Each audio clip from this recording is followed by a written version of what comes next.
Vous êtes au Québec, vous regardez une villa en Guadeloupe, et une question revient toujours en premier. Est-ce que j'achète au bon moment côté devise? C'est une bonne question.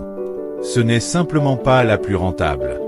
Aujourd'hui, l'euro vaut environ 1,60 $ canadien. Mais le chiffre important n'est pas le niveau, c'est la stabilité. Sur les 12 derniers mois, le taux euro-dollar canadien n'a quasiment pas bougé. Il évolue dans un couloir étroit depuis un an, et le consensus des salles de marché le place entre 1,58 $ et 1,61 $ jusqu'au deuxième trimestre 2027. Ce que ça veut dire concrètement, ni précipitation, ni attente stratégique.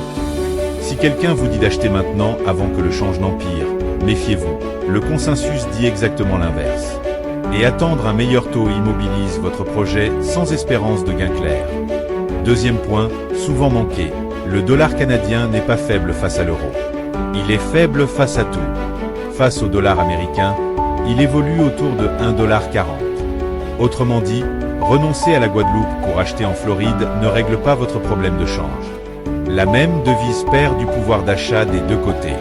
Voici maintenant le vrai gisement d'économie, et il est presque toujours ignoré. Quand votre banque canadienne convertit vos dollars en euros, elle applique une marge cachée dans le taux, 2 à 2,5%. Un spécialiste du change travaille à 0,4%.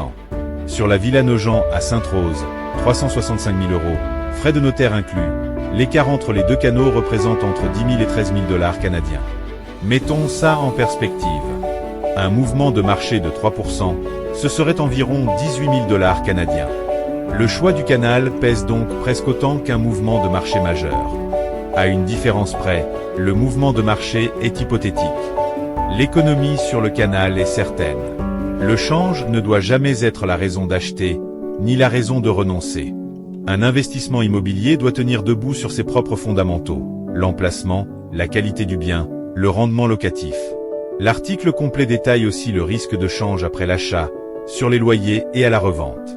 Le lien est en description.